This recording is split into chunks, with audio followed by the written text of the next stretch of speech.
Ladies and gentlemen, boys and girls, and all the beautiful people, it's the day after Valentine's Day, which is the second best day of the year, and today is episode 4 of me, day 9, learning Dota with Coach Purge. Purge, how are you? I'm pretty good. It's been, 2 weeks now? It has. For any of you who don't know, I went to a vacation in Hawaii. This was an attempt of mine to go on a proper vacation, because I've literally never done that.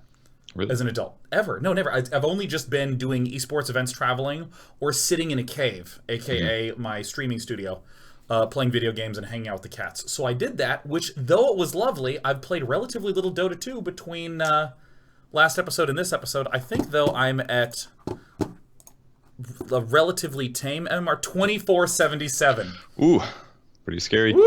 That's right, man. We're about to broach the 2500s. Kevin, what have you been doing in the last week?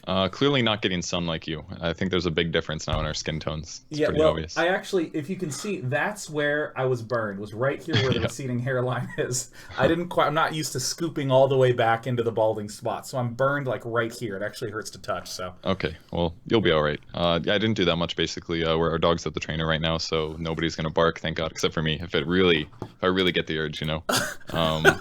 Other than that, just prepping guide stuff, and elimination mode's going on right now as well. It's pretty fun to cast, so yeah, just random Dota stuff. Well, that's great. And I'm wondering if, before we go into today's topic, I just want to recap from last week, which was, it was a lot of learning of what, right? It was a lot of like, here's what this does, and what this does, and what this does, and what this does. And the feeling that I had in my games when I played was largely one of, I guess overwhelmed and disoriented are still the two right words. And I tried to think about, like, what do I do with this? Because we haven't talked about how to properly respond to knowing what your opponent's doing. So I've just been trying to be aware and to name it. That's what I've been trying to do. I've been trying to go, these people, I believe, have lots of magic damage. And then I just, most of the time, do the same build. I've been going back to playing Viper. I wanted MMR, man. That's fine. The important thing is knowing that it exists, because I think a lot of people don't take any time to learn anything about the mechanics. And I know there was too much information last week, but I didn't want to spread it out, because you shouldn't. I don't want you to get an A+ on the mechanics test. I just want you to know kind of what's there. That way, if you encounter a situation in the game, you can maybe explore and do a little research on your own. So there's like it just lays the groundwork for kind of understanding how mechanics work, and that way we don't have to spend time on it later when we get up to it. Yeah, and so at this point we're continuing to lay the groundwork foundations. We've done laning in episode 1 and trading in episode 2, which is just a lot of the early game stuff. You've talked about item mechanics. Tell me about what today's lesson 4 is all about. It's all about power curves. Power curves is kind of a broad term, but usually it's talking about the relative strengths at different points in the game, and that's one of the hardest things about Dota, is that a level 1 hero is very different from a level 2 hero, which is different from a level 16 hero, and a level 16 hero in one game is completely different from another one. So the best way that people learn these things usually is just playing enough games. You know that a bristleback with these items are going to be so strong, or a Lino with these items are going to be so strong, and you just have a good feel for it. But sometimes there's outliers where somebody does really well on a hero that they normally plays as weaker, and then you encounter that situation and you die as a result. So we want to try to teach you how to identify the slight differences in heroes, even if you don't understand them fully, and then that should allow you to influence your item builds, your play style against them, and how you deal with those problems. So one thing I wanted to ask about is, like, there was a Lion game that I played the weekend before I left, where I just incidentally had awesome ganks. Like, and I don't mean like I was doing anything particularly amazing. I just said, let me wander here, and as I wandered there, the opponent immediately happened to overextend, and I killed them. And then went back to their lane, and the immediate same thing happened again. And I did wind up with, like, ridiculously more experience in gold, and got like 14-minute blink dagger or something like insane for me on Lion. And I assume that this is exactly how the sort of thing that you're talking about, or is this more of a subtlety? Because your game going better than normal got you a faster blink dagger, which allowed you to continue ganking them, and then all of a sudden you get to like 20 minutes. And the Slark doesn't have a Shadow Blade yet, and you're like, well, I can actually buy my next item. It's kind of like that tempo difference. Yeah, that's absolutely what we'll cover today. Well, sick. Well, in that case, let's go. Let's do it. Okay, so basically, if we can open clip number 1, that's going to be the first demonstratable principle of what we're talking about. We're going to use Lina as an example, because I know you know the hero. She has 3 nukes. She has an AoE nuke with her first skill. She has a nuking stun for her second skill, and her third skill is an ultimate that just does a lot of damage. Yeah.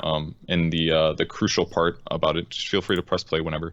Right. What we want to talk about is how her damage is done. So if you take a look at the top of the screen, her auto attacks do some damage, but not a stupid amount. And then when her other spells are off cooldown again, you'll cast it again. So seems really obvious, but what we want to do is graph the visualization. So if you just want to pause here, this should show approximately what our damage over time is going to be in terms of peaks and curves. A steeper slope means you're doing more damage in a shorter period of time. A more flat slope towards horizontal is going to be less damage. So that big like sort of plateau in the middle is just her auto attacking, not as good in terms of damage. So this is basically how most spell casting heroes do their damage. Like supports very typically will play these kind of roles because their purpose is to do damage without much farm, basically just levels, and in between their spells, they're running around trying not to die. Because in almost all cases, as a carry, what you want to do is kill the supports before they can get that second round of damage off. And you can see from the graph here that for Lina, most of the damage does come from the spells. Because when you're auto-attacking, you're standing still, you're vulnerable, you're not running away, you're not enhancing your ability to get the important thing out, which is the nukes. That's the bigger part of your damage. So this is... Yeah, that simple statement you made, which is like you're trying to kill the supports before they can get their second round of spells off. Totally never occurred to me. For me, it's like supports are squishy, kill them. Yep, and they cast their spells and die. I did my job. Not true. Like you definitely want to try to stay alive if possible. Take a look at clip 2. This is basically the other type of damage hero. It's basically carries. In this example, we used PA. The way that PA functions is her first skill does damage based on how much auto attack she does, and then her second skill gives her increased attack speed for 4 hits. So it's a very smooth slope, essentially. It just kind of continues over time, and isn't that special. Sometimes she'll get crits, obviously, with her ultimate, and that's the only really big outlier, but that happens semi-consistently in most games. So except for sometimes the random dagger that just one-shots the support. That's awesome. That does happen. It's not so random. It's definitely game-based, but yeah, it is a little RNG for sure. But the important thing is to look at the difference of the graphs. Lina was very like, it would jump up heavily and then get kind of low, and then it would jump heavily and get low. It's this difference of like spikes versus slow damage over time. So other than that, the important thing to point out is that anytime that PA is not attacking, is basically flat damage, and for Lina that's not as bad of a thing, pretty much. So anyways, it's like the proportional percentage of damage being dealt.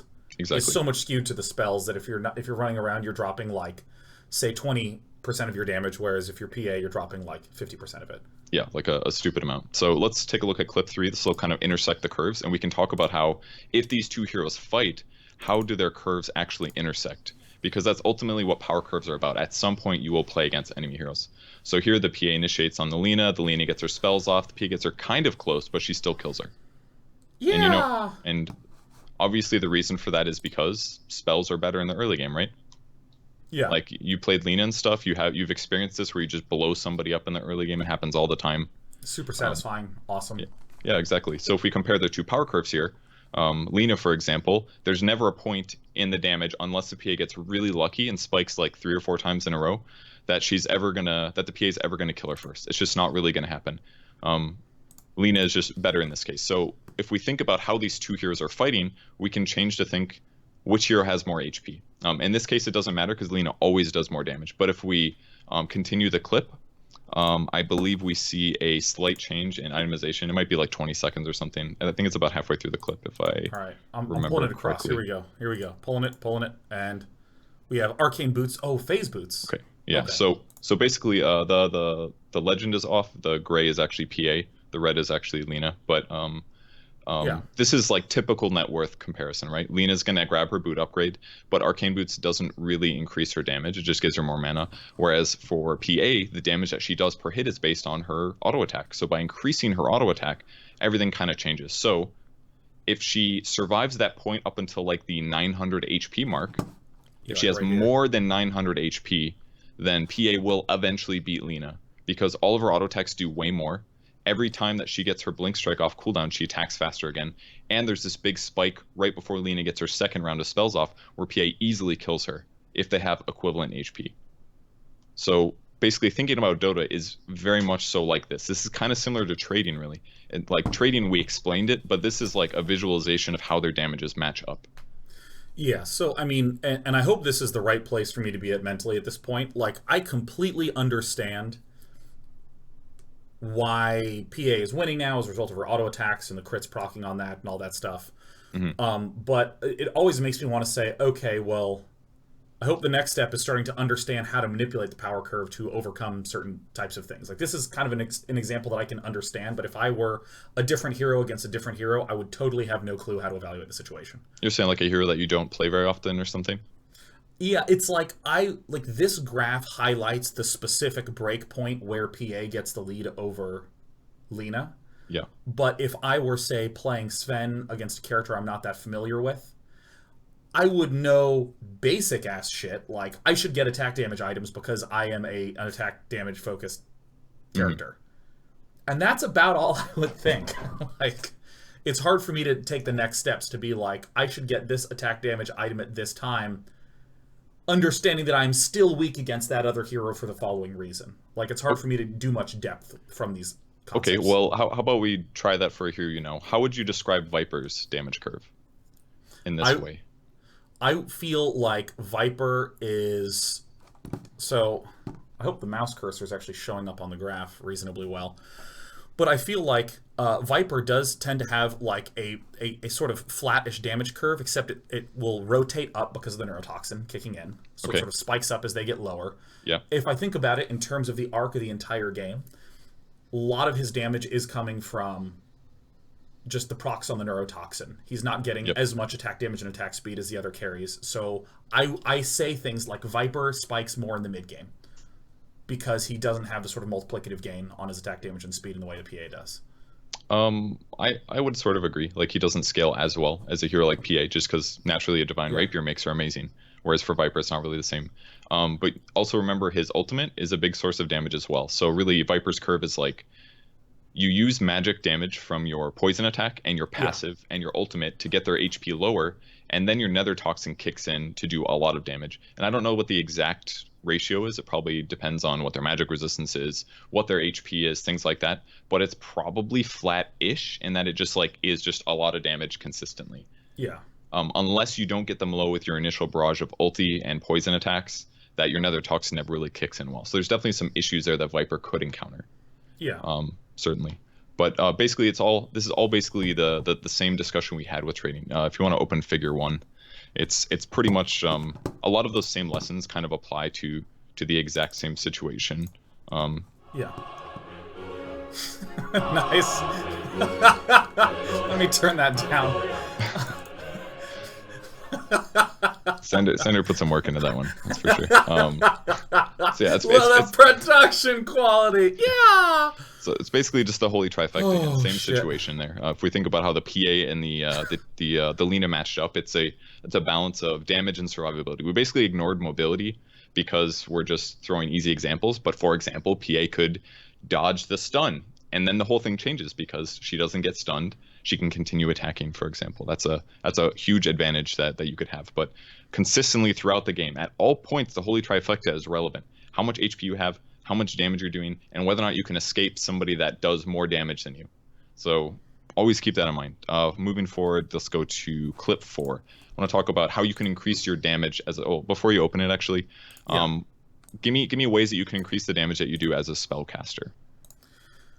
To increase damage as a spellcaster, get intelligence items. Get an Aether Lens. I'm effectively done with my analysis. That's all you got? Okay. Yes. How much int does it take to increase your spell damage, if you remember? 16 intelligence gives you 1% spell damage. Okay, is 1% a lot?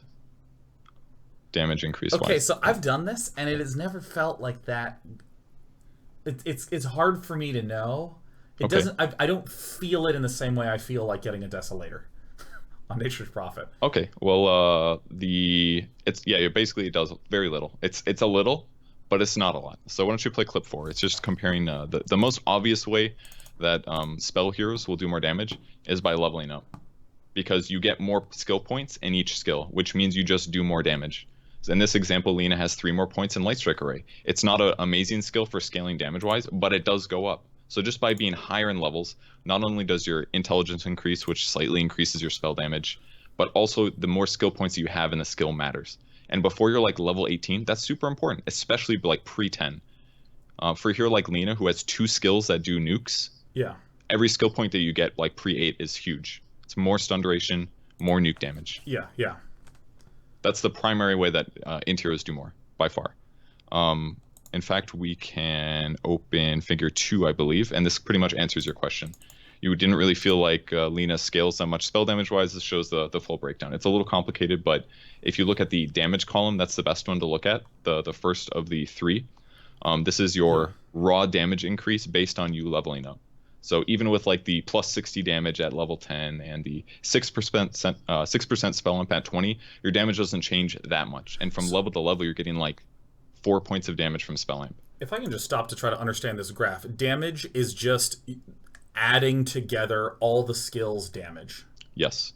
So like at level 2, this is adding in my Dragon Slave and my Light Strike Array, just Correct. flat. Okay.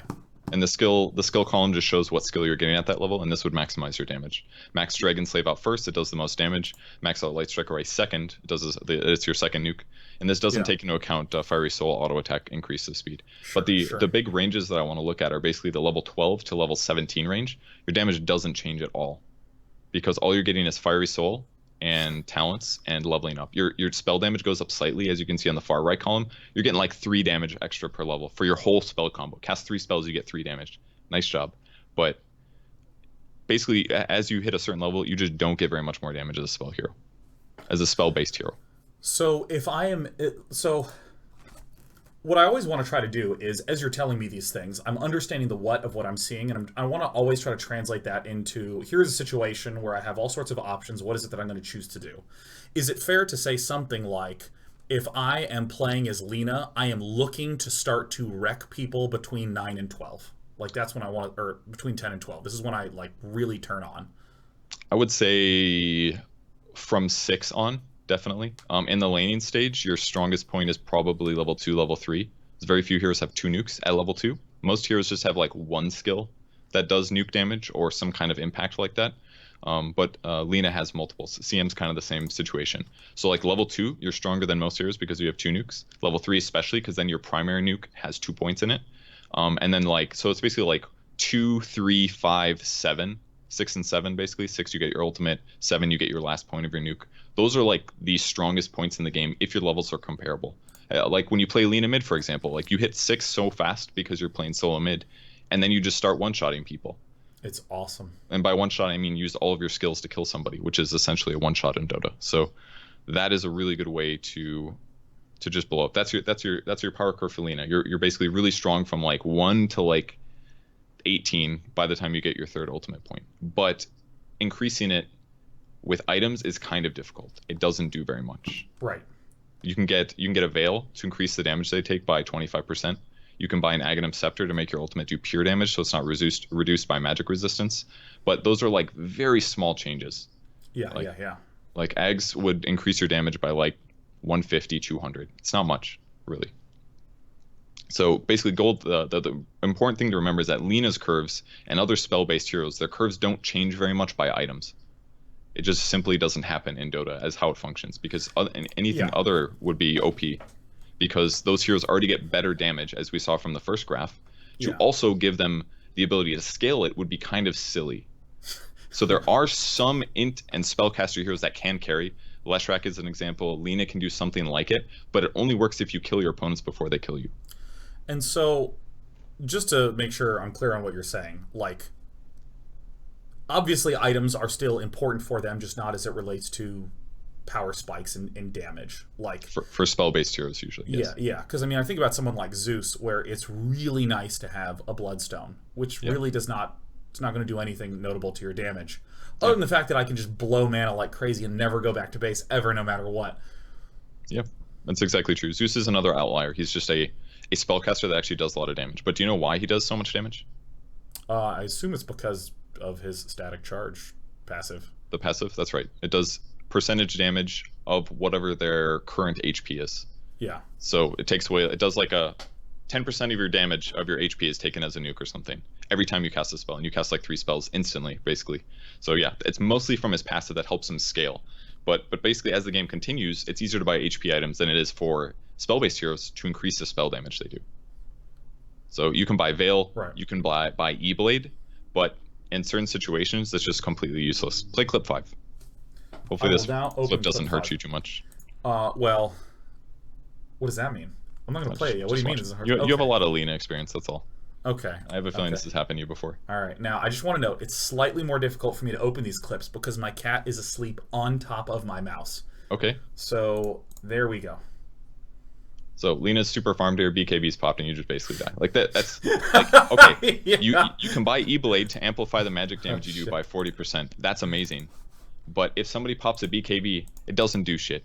If that person pops a Dispel, your E-Blade is wasted. If they just kill you, it doesn't matter, right? So you can increase your damage as a spell hero, but it's very situational and it's very easy to counter. Yeah. And as we saw last week in mechanics, even if you buy a Veil, it is increasing your damage by 25%. But as soon as they buy like 1 or 2 magic resistance items, the extra value it's giving you is less.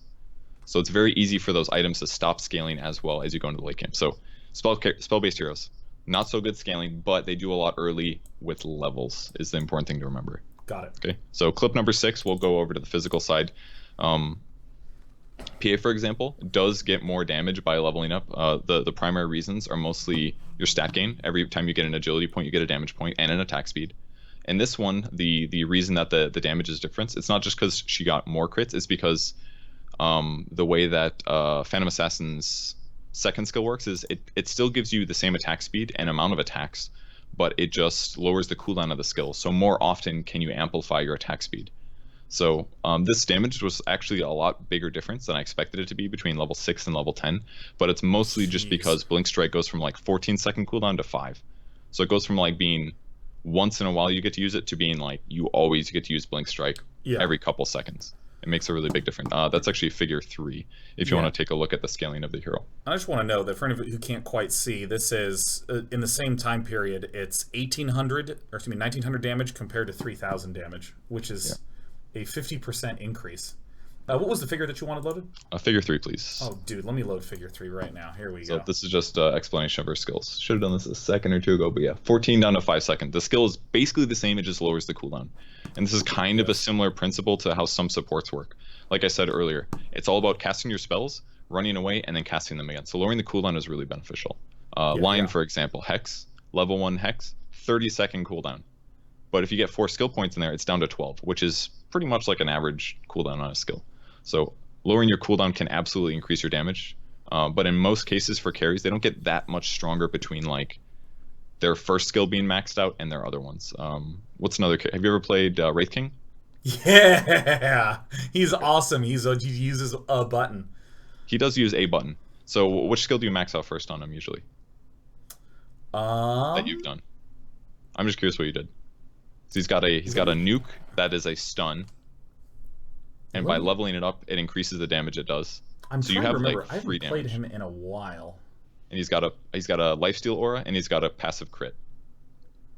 So basically, by maxing out your stun, you have guaranteed damage, right? But maxing out your crit doesn't give you guaranteed damage. You might just get unlucky in like the 5 times you hit somebody.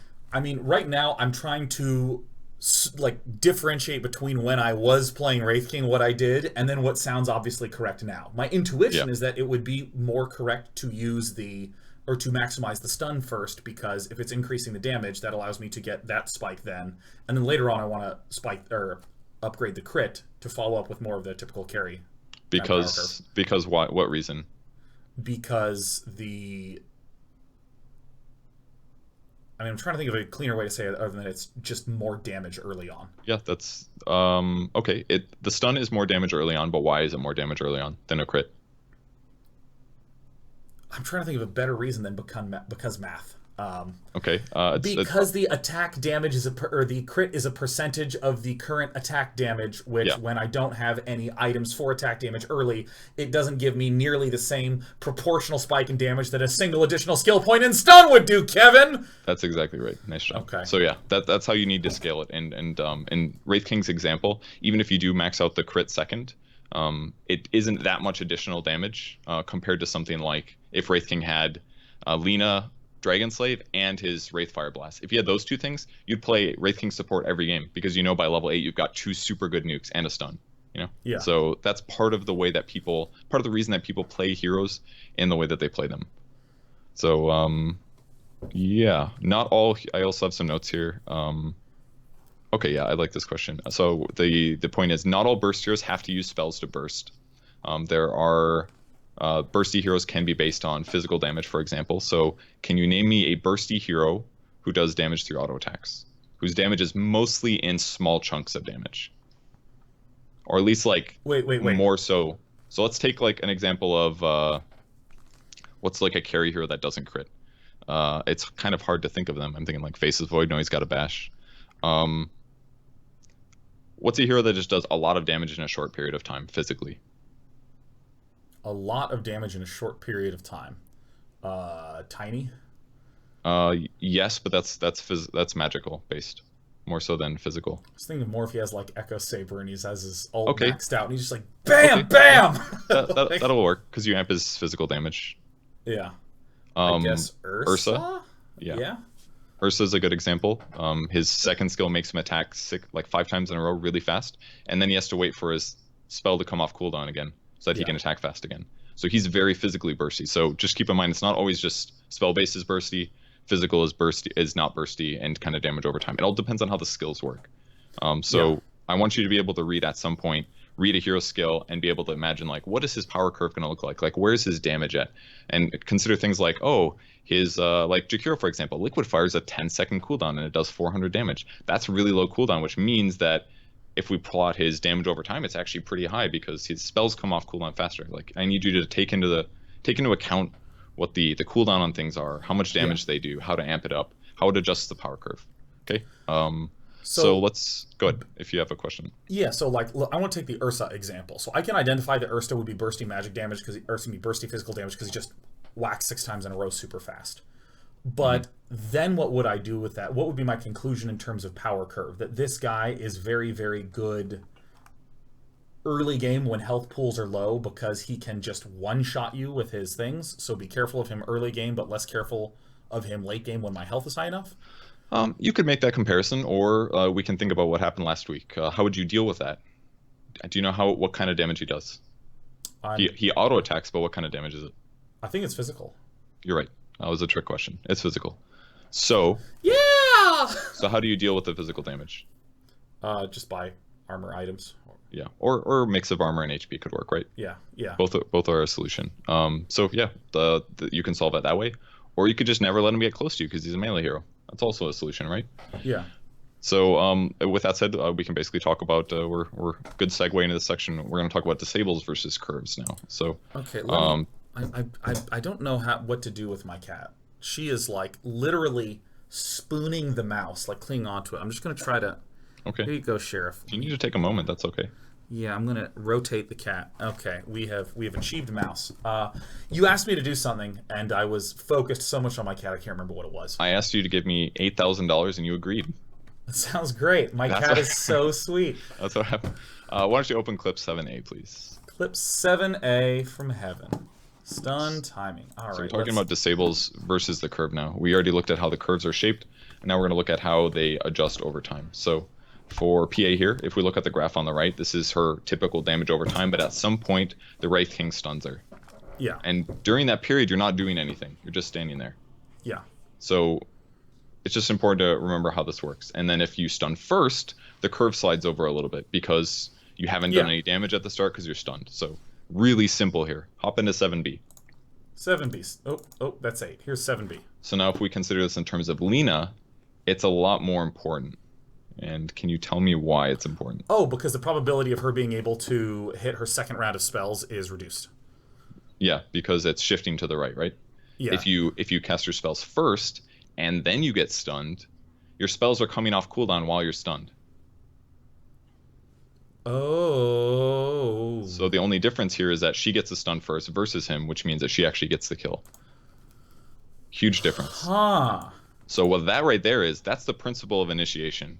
Pretty much, at least in the terms of cooling down spells. Not only does she not get to react right away because he gets to stun her first, but also her spells don't come off cooldown in time to actually survive. So initiating first is really huge for most of these cases. Yeah, this is yet another reason why Yules is so unbelievably good on Lena.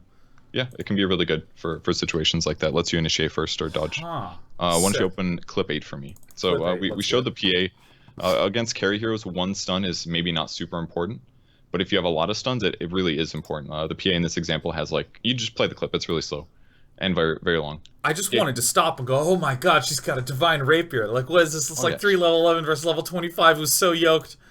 Yeah, she's really strong comparatively. But obviously, if you perfectly chain stun, her damage curve has been flat this whole time. She hasn't had a single chance to attack, despite having insane damage. What this basically shows is, if you chain stun, gold doesn't mean shit.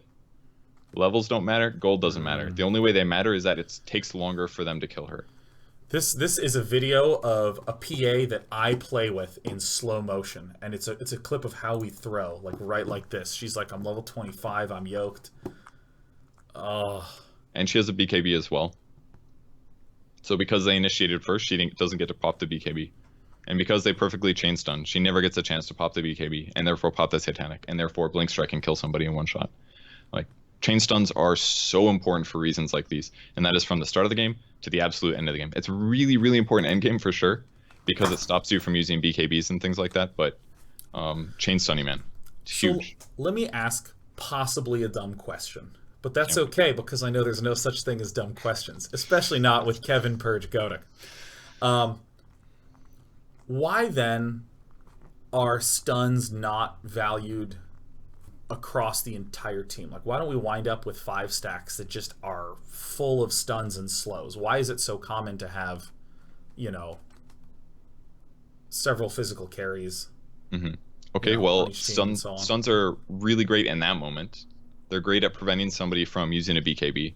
They're really great at shifting their power curve, delaying their power curve start until later. Which basically means, like, if I'm behind, I have a better chance of killing you before you react, right? But having a stun is only one part of the game. It only covers some situations. It is by far, like, the broadest disable type, by far, because it prevents people from moving. They cannot attack. They cannot cast spells. They can't react. They're just stunned. They're like, oh, I'm stunned. Let's hope maybe my ally dispels this, or somebody will disrupt me so I'm invulnerable for 2 seconds while I'm stunned. Like, they just have to hope for that situation. Or maybe they have a Lincoln's and it'll block the stun from even going through. But, like, stuns definitely cover so many things. But stuns are just one part of the hero. Like, you don't pick Ogre Magi because he has a stun. You pick him because he's really good at trading hits early. He's really good at laning. His Bloodlust makes heroes run faster and attack faster. And yeah, he's got a stun. He can interrupt TPs. But you don't just pick Ogre because of that. It's like a fixture. Like, a draft that doesn't have stuns isn't necessarily a bad draft. It just doesn't have features. Like, every hero has a feature. They have, like, 10 features. Huge list of features. But a stun doesn't always have to be there. So yeah, stuns are definitely safe and good, but it doesn't mean they're always needed. And it's sort of like, if a team does overload on stuns, they will often not quite have enough damage in these sorts of situations. Like, I mean, for instance, in this clip that's paused, like, I mean, essentially I'm asking, why would a team not want to draft a shitload of stuns always? Because there's other aspects and attributes of those heroes that might be weak. Like, have you played Shadow Shaman before? Yes. What would you say a feature of Shadow Shaman is? I have no idea how you use the word feature, man. I was trying to just intuit it the more that you talked, and then you asked me straight up what it means. I'm gonna try to guess. Right, here, I'll give you an example. Let's say, Sean, your features are, you are sunburned right now, you are good at StarCraft 2, you have a very good stream. Oh. Like, what's a negative? Too nice. Way too nice. way too nice. Way too nice. I mean, I'm chunky. I eat too much when I eat. When I eat, I can't stop. There we go. So tasty. So I love that you're good at StarCraft 2. We'll call that a stun. But I really need somebody in my draft that isn't going to eat my food. Is basically the point. Oh, okay, I get it. Oh god, it's so real. Okay, so if I need somebody to eat my opponent's food, yeah, I'll pick you. Like, you're definitely great for my lineup, but it's not always the best situation. Just because, And so you have to think of all heroes as that. You have to kind of like categorize them in these like features to like be Yeah. super amazing at drafting, especially a team like Wings, for example. They just won the last TI. Not just, it was like 6 months ago, but they won the last TI. What was really cool about them is they'd pull these heroes out of nowhere that people weren't expecting because they truly understood what the role of that hero was. Like, what was good about that hero? And does it solve the problem that their opponent's draft does? So they could be like, oh, wow, they had the MVP Phoenix did this draft with PA where they would just run around and they would just like run at people and stuff and just chase them down. So they're like, hey, let's grab heroes that have anti-mobility. We'll grab Puck so that if he leaves the ultimate, he gets stunned. It prevents their mobility from being as valuable. So they grabbed heroes that were seen as bad, but they used them in a way that fit the draft, even if they didn't have a stun. Yeah, so I mean, like the features of Shadow Shaman is that he seems very good at disabling and not necessarily great at dishing out lots of damage. Yeah, that's pretty true. He has some with Aether Shock, but it's not like Alina. He's only got like his ult, which is inconsistent, and his first skill. But he has lots of stun, or lots of disable. He's also very, very slow. He's like 285 movement speed. It's very, very slow. He's also got really low agility gain, so his armor is really, really low, but his HP gain's okay. So you have to think about those as well. If you're playing against somebody that does a lot of physical damage, like a PA, and he gets a BKB, Shadow Shaman's just screwed. He's going to die. Yeah. Pretty much every time. But if it's the other way around, you disable first, or he doesn't have a BKB, then your hero's good. So thinking about Dota in terms of power curves and features is super important to understand the game, basically, and to understand why you pick heroes. Rather than just picking Viper every game and raising your MMR because you're like, hey, all that matters is that number. That's all that matters. That's right. Makes my dick feel big. Woo! Let's go, man. 3K MMR. You'll get there, I promise. Oh, so that was damage curve. That was clip 8. Okay. All right. There's other disables, right? Clip 9. Play it up for me. Yeah, let me just move the cat. Okay. Here you go, Sheriff. Sheriff, just rest. Okay, no. Straight back to the mouse. Yeah, no, it's like she's really enamored by it. Well, so because I was out of town in Hawaii for like 8 days or whatever, the cats have like not left me alone. Like during yesterday's stream, there was like one here and one here, and they just like kept climbing on me all show. And now there's a little bit of distance. Despy's like right there on the ground, but she's like not even sleeping. She's just staring right at me. And meanwhile, Sheriff's on the mouse. So clip 9, it's gonna be good. I know. Cat Dad's the best. So we got other disable types in the game. We got slows, for example. You ever done this versus a Venomancer? Just been like endlessly kited? No, I never actually have. This looks horrible. This hurts to see. Oh so my god. What was that? What's that Wraith King power curve like right now? Right now it's flat. It is as flat as I want my abs to be when I'm power hot by the end of the year of 2017. That's exactly true. So slows, for example, against melee heroes, they're great. All they do is lower movement speed. Venom happens to do a lot of damage in addition to the slows, but they lower movement speed, which means a melee hero, if you can't get to melee range, you're just doing no damage. Yeah. What would be a way that Wraith King can counter this build? What's a way for him to do damage even without attacking? Do damage even without attacking? Even without attacking. Let's say he's slowed like this. Venom's always faster. How does he do damage? Got any item ideas? How to deal without attacking? Yes. For some reason, this just like hurts my fucking head. I mean, my first answer wants to be, you just use your Q, man. Just hit him with your Q skull. Okay. I'll Stun give you that him, man. one. That's the easiest one. If you want to open the Dota items, you can. Okay, wait, no, I can do this like Radiance. Okay, perfect. Just to toast him a little bit, just hit him with the toast. Blade Mail. Correct. Those are the best two. No, I'm gonna keep looking straight up because I know Chad is probably typing things right now. Sean, it's obvious. Sean, it's so clear. Oh my god, you can answer it immediately. How else would he deal damage? I'm gonna give up soon. There's like one more basically that is easy. Mjolnir active. When you put it on yourself. Yeah, I wouldn't have got it. I'm glad you have a chance to reflect a nuke if you're taking for every source of damage. So Yeah. Mjolnir could work. It's not amazing, but definitely Blade Mail Radiance are the best. So for really slow heroes, sometimes it's just better to have a Radiance because it just burns people that are near you. So in that example, Wraith King just would have been doing damage the whole time. Or Blade Mail to reflect the damage you're taking back to them. So I play in a ton of games where Blade Mail's used a lot. I don't see Radiance used very much, except for what seems like really situational to hero type things, like Alchemist gets a Radiance to go crazy on his farm, or illusion-based heroes with Radiance, or Fireman, what's his name? Ember Spirit. Yeah, thank you. Yeah. They those kind of Sorry. heroes, no, it's fine. It fits the hero, right? Basically, you could buy Radiance on almost any strength hero, and it should be decent. What are the attributes of Radiance as an item? Let me look Like it we, up. we, we covered some of them, but and by Okay. attributes, I don't just mean like the stats. I also mean previously what we talked about attributes wise. How do you look up items You in have to go to Dota? learn, and then there's an items tab. It got added Oh. less than 4 months ago. It was a big success when it finally got in. Better Okay, than loading a radiance. game. Plus 65 damage, burn damage per second 60. Oh yeah, and there's the miss percentage. Yeah. So that's really useful if you're a melee hero where you're having trouble getting up there to Yep. circumvent the fact that they can kite you. And it also kind of works if maybe your hero can't always attack. You would just be next to somebody, perhaps. Yeah. Like, let's say, for example, Enigma, channeling Black Hole. You can't attack while you're channeling Black Hole, but now with Radiance, you're just doing extra damage by standing there. There's things like that that you could think of putting Radiance Yeah. on to Yeah. help your curve, to help counteract how a slow works. Another way to counteract slows, just run faster. If you just run faster, maybe you'd catch up to him.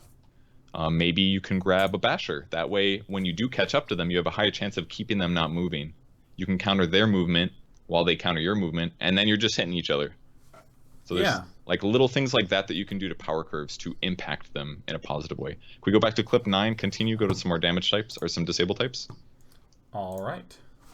Clip number 9. So right after this one, we have an orchid clip. I'm sure you've experienced this many times as Alina, just Yeah. dying.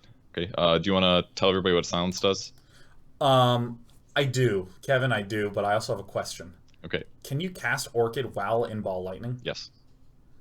You can cast other spells too. You can Fucking cast any items. motherfucker. You can cast Remnant. You can cast Pull. I think. Pretty sure. That makes a lot of sense. Yeah, so silence means you can't use your ability. But in real life, you can go, which is really how I feel every time I'm silenced. It's not like a spike of anger. It's total, I'm just defeated. I'm dejected. I think that's the word. There we Yeah. go. You So you can can't still use your attack. abilities. Yeah.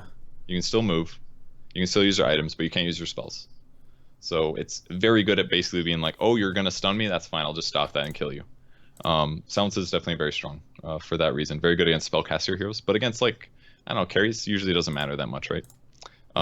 If you let the clip continue, you also have disarms as well. You ever use a disarm in your life? Pretty much never. Okay, well, the halberd just got buffed last week, so it's down to a 22-second cooldown. Prevents people from attacking. It's a very rare item, but it does exist. Invoker is Deafening Blast disarms, if you weren't aware of that. Yes, I didn't know that There's one. not too many other ones in the game currently, but disarm's a good solution for right-click heroes that can really work. Yeah. So those are good. And then, yeah, we talked about some of the slow counters. Do you want to continue the clip again in a second? Talked about Yeah, some of the hell slow yeah. counters already, but we have some visual aids for that as well, for a PA versus a Veno clip. So it's not always just items that solve issues, basically. Here's a PA that's slowed, here's Veno running away, but by using Blink Strike, it just counters it, right? Like, Yeah. it's not just items that provide solutions to these issues, it's also skills. So not only Yeah. are we talking about attributes in terms of like how do their like what is good about Wraith King or what's good about Venomancer versus Wraith King. Like Venomancer just constantly keeps him slow. But now you could instead be like, hey, maybe instead of picking Wraith King this game, I'll pick PA. That way I can just even Yeah. if I get gilled, I'll still jump on somebody and I'll slow them with my dagger and then hit them like 4 times and get a bash and then they're probably just dead anyways, right? So there's skill solutions to fixing power curve Yeah. issues, disparities. There's item solutions, lots of things like that. So why don't you play clip 10 right away? This will cover some of the stuff that you already know, utility wise, but Oh yeah. there's also defensive utility items that solve issues. This is the first one was a blink dodge. This is also a blink dodge. You can disjoint spells before they hit you. This one doesn't work. What? Oh, I was like, you could dodge Lion's finger? So I was actually confused on this. I told Sander to put that clip in. If you want to pause for a second, the way it actually works is both Finger of Death and Laguna Blade are not disjointable. I thought they were because I'd seen it before, but what actually happens is you can disjoint it by becoming invulnerable. So ways you could do that: you could Yule Scepter yourself as you get fingered. You can use Stormball Lightning because you become invulnerable while you do it, and it kind I of see. seems like it's a disjoint, but it's not really a disjoint. So just a pro tip Yeah. there.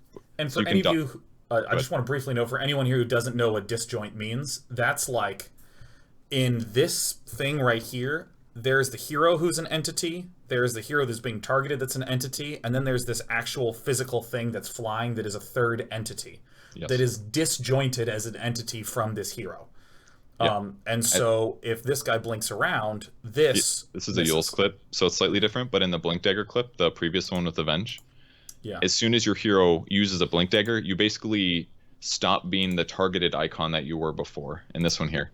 Like, it's going to go, the stun will go to where his body used to be, and because he blinked, it's disjointed. So some spells are disjointable, not all are. So Wraith King's stun is, Venge's stun is, Sven's stun, I think you can disjoint right now. You used to not be able to, but they changed it. Yeah, it's like anything that has a projectile that travels, you can disjoint, including auto attacks. Not always.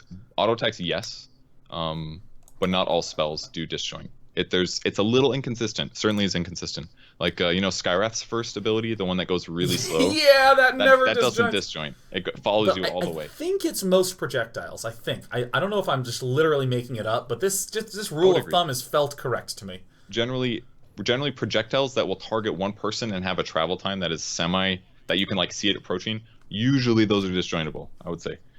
In the example of the Yule's one, you're not disjointing it, you're just becoming invulnerable, therefore the stun doesn't hit you. Yeah. So it's slightly different. Because there are some things that affect it. And this is just a simple dispel, we covered that last week. Yeah. Just removing something that should do damage over time, but you just get rid of it. These are just examples of items that basically solve power curve problems. So these are ways that you can deal with common abilities and items and stuff.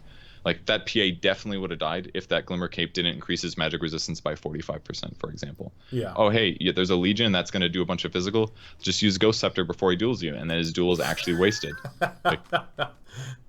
So you got to think about, imagine like what the curves look like graph-wise, like what we showed before, and then think about how these items will adjust it. Like for Glimmer Cape, for example, against Alina, normally her spike is like spike, spike, spike, and then it goes kind of flat. If you just use a Glimmer Cape in that first like 3 spikes, all of a sudden the spikes become like here, and then her auto attacks kind of go on. It just like completely changes the curves. So you can use these items to, with the knowledge of where their spikes are in their heroes, and use it to adjust your survivability in moments that will keep you alive, get you a kill, basically give you advantage and win games. I have a slight sensation that I am going to be, again, it's going to be a little hard for me to like process this sort of stuff. It's not like, you know, for instance, when you said here's a stack pull in laning in episode 1, I went, oh, okay, and then I just did it. It's like very straightforward how to translate this. I'm looking at this and I'm starting to go, I might really suck a lot of ass translating this in game. Is that normal, or am I missing something? Because this seems like a pretty large sweeping concept that will take. You know, when you started that sentence, I agreed with you, but towards the end, no. For example, go back and play that last clip that we just watched. Those may seem overwhelming because I could tell you Kunkka has a lot of magic damage. Or you could just play against Venge, for example, and be like, oh, she has a really slow stun. That means if I want to, I could blink dodge it, I could Yule's dodge it. You can disjoint by going invis, for example. So if you're playing against Avenge and you're worried about her stunning you, you've got like 3 solutions already. Oh, I could buy a Yule's Scepter to dodge it. I could buy a Blink Dagger. I could buy a Glimmer Cape. I could buy a Shadow Blade. That gives you these options of not only items that do something offensively, but also solve another issue in the game.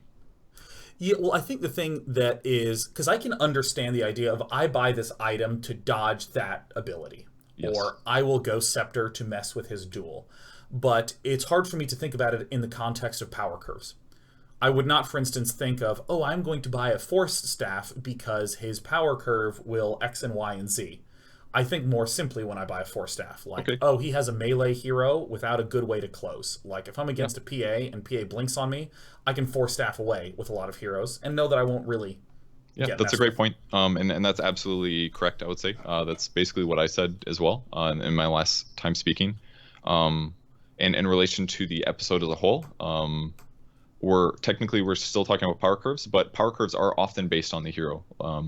You know what the hero's attributes are. You don't necessarily have to see the graph to visualize it. I guess it is easier, certainly, to think about what do you want to counter on Ricky. It's the smoke cloud. You don't want to be silenced. Get out of the smoke cloud, then you can react.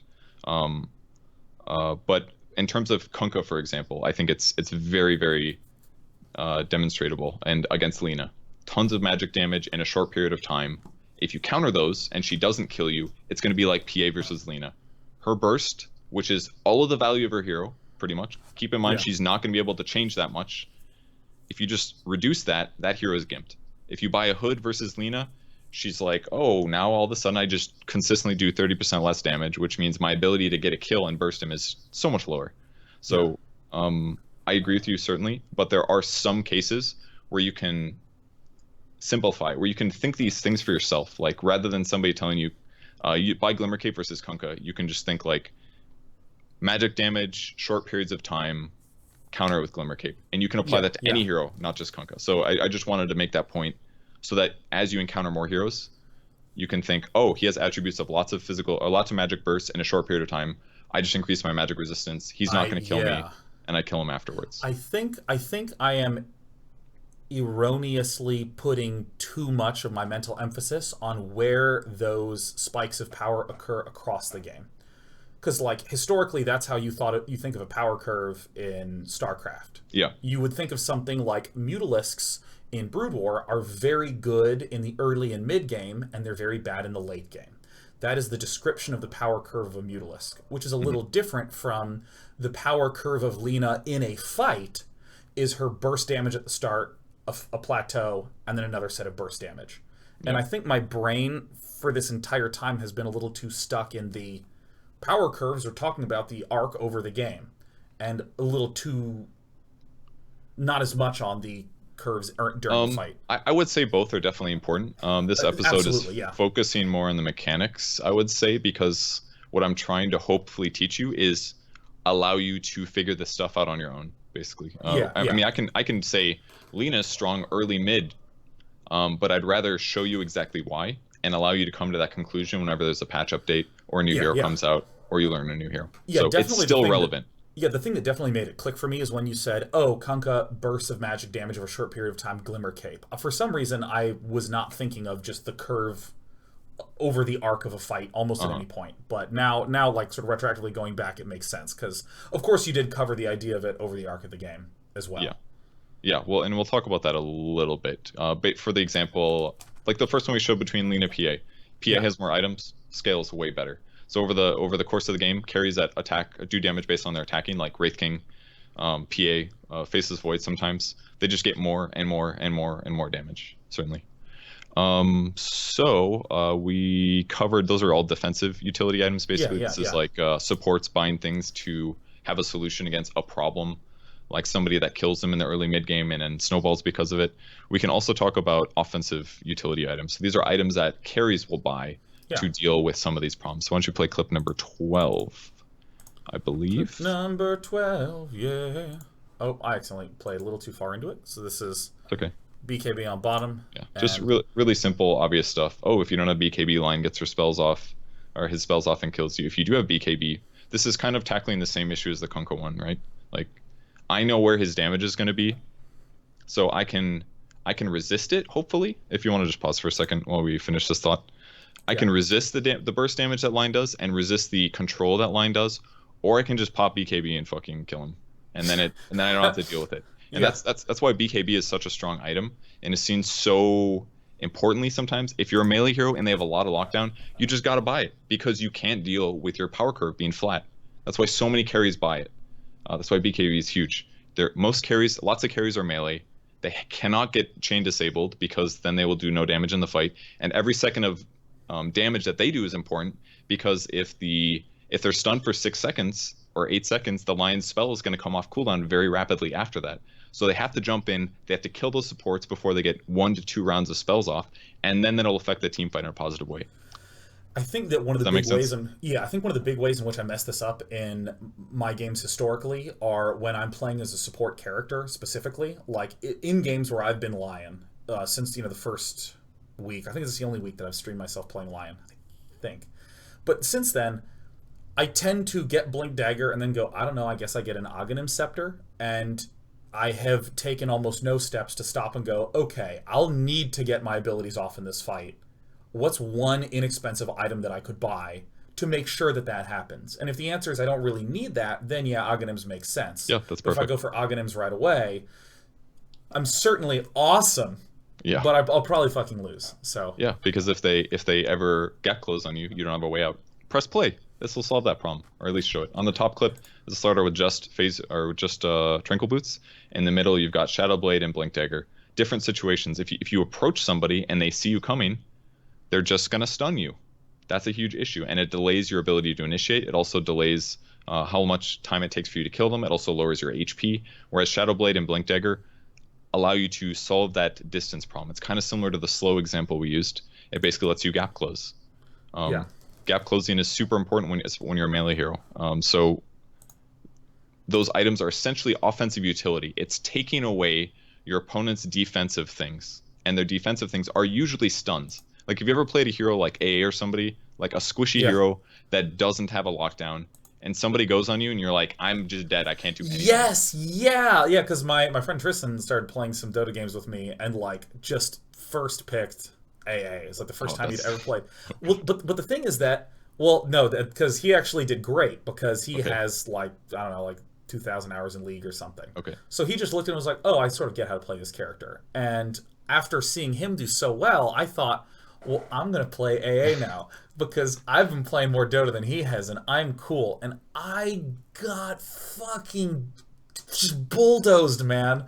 I felt so helpless, but it was fun to launch giant snowballs everywhere. It was great. Yeah, that part's good. A is actually pretty good at fighting, but you have to get an item that either keeps you alive or dodges a certain hero, or so like a lot of those squishy supports, you have to be like, all right, what am I buying this game? Glimmer Cape, Force Staff, or Ghost Scepter? It's one of those three probably. Like, you got to get a solution, or you have to have a blink maybe to dodge stuff or initiate and run away. Yeah. Like, you need a solution. So the Venge here stuns the Slardar, but with the Shadow Blade, he gets to initiate on her without reaction. So she's already losing. It's like the Wraith King clip versus the Lina. You get to go first, delay their curve, keep their spells on cooldown, and it's another offensive utility item is an item that lets you stun Abyssal Blade.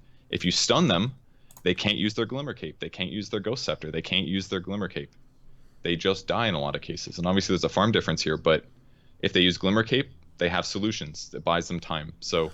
Oh, wow, he actually Glimmer Caped. I thought he died in the top as well. No, Glimmer Cape. I mean, that would be a ridiculously weird example. It's just like 2 clips of a guy dying. Basically the same thing, yeah. But this is an offensive utility item. It counteracts those defensive utility items. So what this basically shows is the mid game for supports usually and carries is this balance of who's got the better utility and who uses it in the right order. Do these supports get their Glimmer Cape off and save themselves, their Force Staffs, their Ghost Scepters, or do the carries kill them in time, or use a utility item like Basher or Scotty to slow them to prevent their retreat? Any of those is that's the delicate balance in Dota, because we already talked about how your nukes don't scale very well, but damage is kind of the same in some ways. It does go up, but there's this like period in the middle where carries can do really good things if you can play clip 13. But in late game situations, it's not like you can often just kill somebody. It doesn't happen. Can you start that one from the very beginning, please? Yeah. This is like a mid-game TA situation. I don't know what level the Invoker is, but this is not super uncommon. Like, Blink plus Deso on TA. Like, if the TA does well enough and her power curve is really high in the early mid-game, she can just start one-shotting heroes. And it doesn't have to be an Invoker. It could be a Lion. It could be a CM. Those heroes get 2-shot in the mid-game. And there's other ways to one-shot people. Shadow Fiend can do it as well, using like a Yule's Blink ulti is a really good way, because it basically makes sure that he gets hit by all the souls. And that's a Centaur. Awesome. Yeah. Like that. This is the period where all damage dealing cores want to be. They want to one shot people. Lina loves doing that. You've done it many games. She's so into it. She just can't stop. She loves it. Yeah, exactly. So all cores are aiming for that. They all want the one shot, because when you one shot somebody, they can't react. They're just dead. You kill them, they can't pop BKB, they can't pop Glimmer, they're just dead. You hurt his feelings, he's confused, he has a death, he has some time to reflect over how he doesn't understand what happened. All good things. Yeah, exactly. So that's the goal of every hero in the game. Get the one-shots. And that only happens in this early mid period of the game, usually, if somebody is really far ahead. And really late game situations, at some point people are going to react. Oh, hey, I'm against a PA. Maybe I should buy an armor item, you know? Like, maybe I should. And eventually they will buy armor, and it's going to mean that you don't get one-shot anymore, unless they're way far ahead. It just doesn't happen. Like, Lina can sometimes ulti somebody and they just die. It happens occasionally. but only when Yeah. the Lena's really far ahead, and it never happens ultra late game unless people are just literally not trying or 3,000, 4,000 MMR below you and feeding all game. So That's why'd you put in this clip where it's just like I did not. boink. Sander put it in, but it's an example of a one shot. Absolutely an example of one shot. Maybe not 3 rapiers or whatever, but it's entirely possible that it does happen mid game if you have enough advantage. So if we think about how the power curves work again visually, I think. Yeah, well, I forgot what clip that was for a sec. If we think about how they work visually, the initial one we showed was like 2 curves that are like pretty close, right? But if somebody just like kills somebody and the other guy's just dead, it changes the game heavily because that's one hero that's dead out of the game, and then the rest of the team fight should go well. So one shot, super important. You can deal with that with utility items, with armor items, with the HP. That's the constant itemization battle that every player should have every game. What are my problems? What are good things that I want to do? It's the same as itemization in the beginning of the game. Oh, I have lots of regen, but I might want more stats, so my total survivability goes up. Yeah. Again, the holy trifecta just keeps popping up over and over and over again And I think throughout the whole game. I sort of expect that I'll be able to do some of the blunt answers much better with this knowledge. The more subtle ones, like I think I need an extra 100 hit points, so I want to get just a little bit of extra stats here. Yeah. I think that's the one that will take me quite a while to get. Or if you look at the heroes you're playing against as Viper, and if they're very magic heavy and very burst heavy, if they're burst, that means they don't have very good damage over time in the long run. So if you just survive the burst, you're set. Yeah. So that might be a game where you want to buy Hood because you know if you just survive, you'll be at 25% HP, but then you're going to get a triple kill or something like that. That makes a huge help. Clip 15, if you don't mind. That was the Lina versus Queen of Pain. Yes. Oh, I'm sorry. Actually, clip 14. Excuse me. That was the Lina Queen of Pain one. So the reason that games get so hard if you're losing is because at some point this is what happens. This is the exact what we were just talking about. At some point your burst won't be enough to kill them. They will eventually kill you because you don't kill them in burst time. So what usually happens when low-level players are losing is they don't understand how much damage they do. They don't understand what their limits are, and they do stuff like that where they just get killed. They make a huge mistake. So what you have to start doing is when you start losing, you have to get buddies to help you because now we're basically taking a power curve and we're adding somebody else on it in terms of their stun duration or the damage dealt. I mean, the lean is essentially the same level here, but all of a sudden you get 2 more seconds of stun, and the whole thing changes. Just a little bit more nuke. I want to sincerely thank you. I want to express my gratitude with you waiting until 63 minutes into the episode to say you can use 2 people to kill 1 person, man. Because I feel like that's the sort of thing that it's like intuitively obvious. Yeah. That 2 beats 1, but there's the why is completely missing. And it just makes so much sense when you're like, oh, you stack the power curves on top, and there you go. Yeah, it's I'm trying to keep it simplified. It's easy to just go straight towards, oh, bring more heroes or something. But to truly understand Dota, you should know how your hero changes every level with relative farm advantage. How far are you behind? How far are you ahead? And if you get too far behind, you got to bring somebody with you. Or if somebody's ultra farmed, like we showed earlier with the 4 heroes versus the 1 super farmed hero. Network doesn't mean shit if you're chain stunned. Bring allies, you know. And we have like 1 or 2 more clips. I have 1 more clip. So if you have another clip, then that's this is danger. Yeah. The last one, clip 15. Oh my god! All right, here we go. All right, and the last thing I want to compare is Queen of Pain versus Lina. Would you say that Lina's a stronger hero than Queen of Pain? Well, have you ever played Queen of Pain? She's the hero that I want to try to learn to play next. But okay. I have never played her. Well, her win rate's way lower than Lina's by far. Can you give me a reason why? Any ideas? A reason why her win rate is lower. Let me think for a moment. Damage is comparable. Yeah. She does have a little bit more AoE because Sonic Wave's AoE. Here's what I'm going to assume, which is that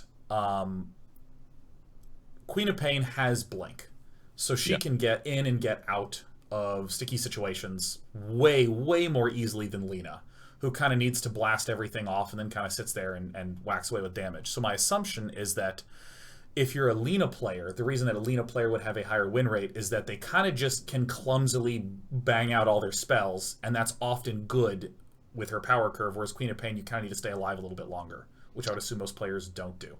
I This think is you're getting on the right track. okay. Definitely. The other really important thing is that Queen of Pain doesn't have a stun. So when we talked about utility items before, Queen of Yeah. Pain can't really stop people from using Glimmer Cape, Ghost Scepter, Force Staff, BKB, none of that stuff. She'd have to buy an item that actually has disable, and there just aren't that many that do that. You're talking like Abyssal Blade, but that's for melee heroes. You'd basically have to buy a Scythe of Ice, and Yeah. that's about it. And that's an expensive item. It's like 5,600. Quaps always buy Orchid, but Orchid's countered by Dispels, Manta Style, Ghost Scepter, Glimmer Cape, Force Staff, all that crap. So it's a lot harder for Queen of Pain to actually get initiations on. I think I did have a clip prepped, but I think we forgot to get it added, so it's not a big deal. But Sick. for example, like Queen of Pain ganking a sniper that has a Shadow Blade, he's just gonna press. Actually, it might be the end of this clip. I'm stupid. Yeah, press play. It's there. Yeah, we found the play button. I think Production victory. I don't know. It's just a gamble. Let's go, man. Eventually, it'll change. Any moment. One time clip. Come on, get there. Oh. Okay, there it is. So ganking sniper with Shadow Blade, right? He's just gonna press Shadow Blade and he's gone. He's just gone. There's no reaction. You can't stop him from reacting, from pressing BKB or other utility items. Whereas if Lina does the same thing, it's just a dead hero because she knows that he's going to be stunned for like 2.5 seconds, and she has more burst damage, obviously. That's But the awesomest shit. like that's basically that's Lina, right?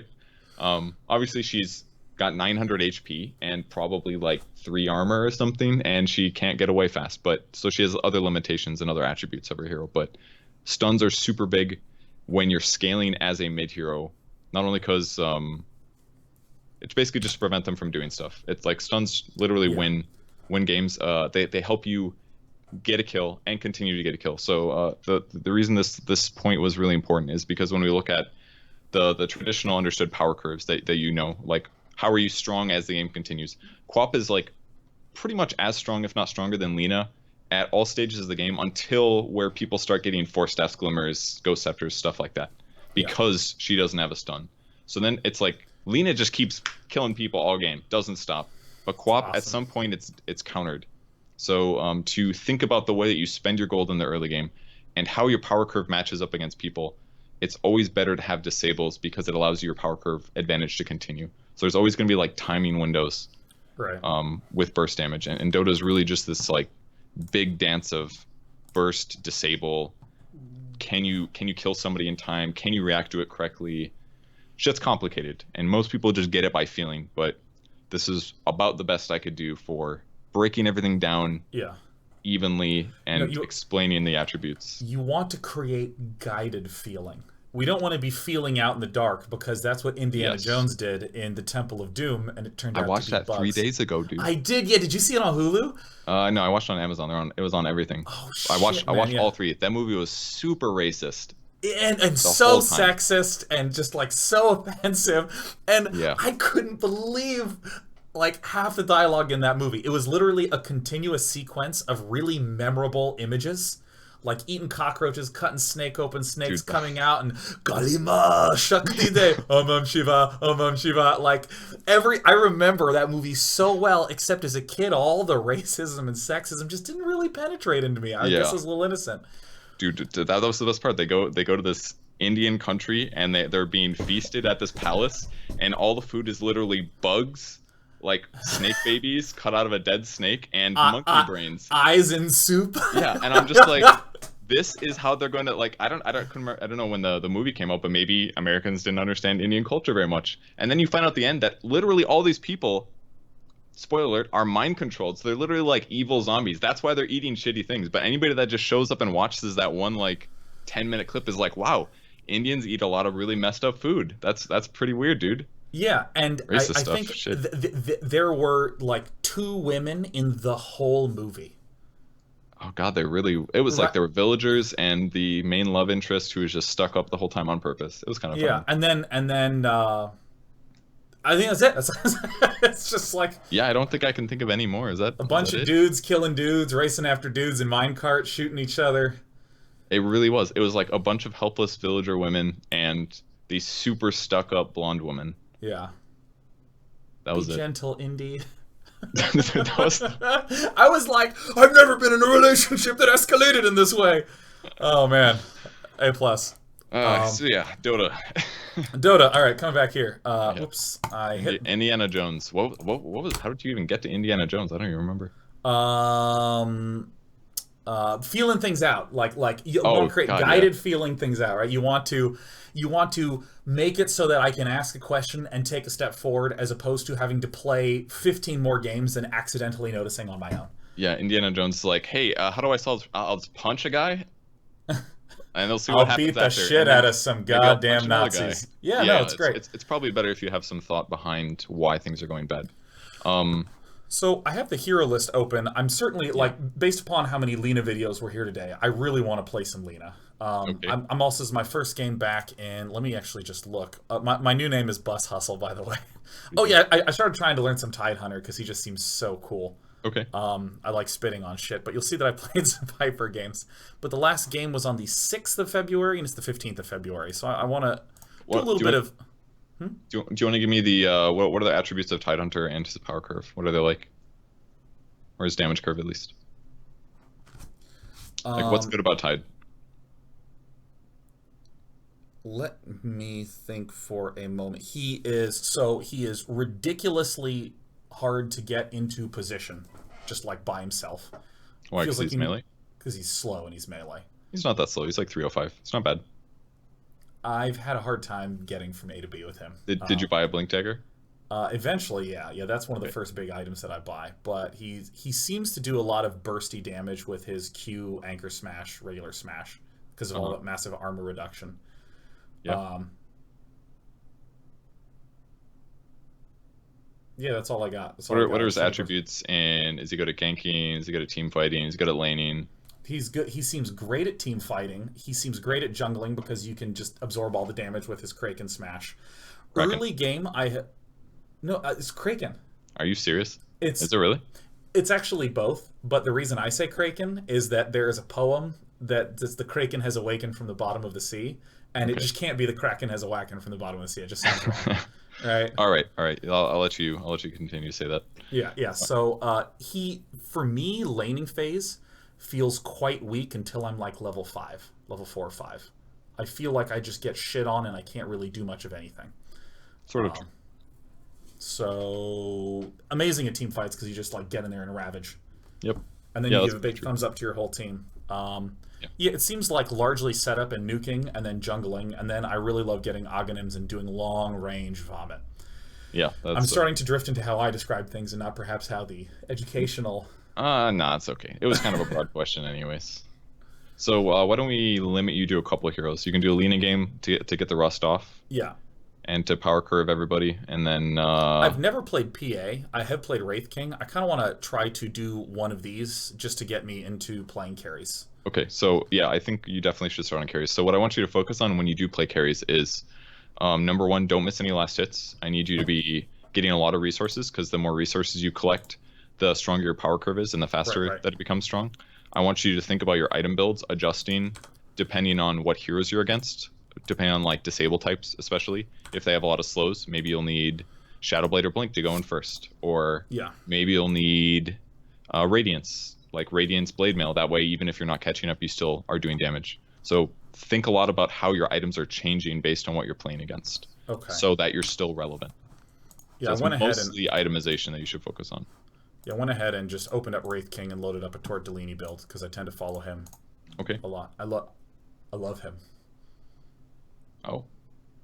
Okay. Anything else? I'll probably try to work in some Tidehunter over the weekend as well, but largely Lena and carries. Yeah. Do Lena first, I think, and then play carries afterwards. Maybe keep the heroes consistent for games 2 and 3. I'd maybe recommend. Yeah, I'm gonna do Wraith King for Heroes 2 and 3, and of a lot course, safer. for any of you who are joining right now, I am now going to take a break. I'm gonna get some coffee. I'm gonna drink that. I'm gonna pet the cats, do some tummy time, and then afterwards, let's see, it's 2:19 right now. It'll probably be around 5:30, so in about 3 hours after 3 games. We're going to be going to Purge's stream, where Purge is going to do a review of all the games that I played, and then do a live coaching of me playing a character. Can't wait. Sick. So sick. Oh my god. Do you have any final things to say? Don't make mistakes. Buy good items. Yeah.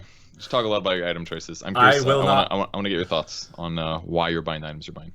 fuck yeah! Here we go. We're closing the stream. The stream is done, and I hope you had some fun.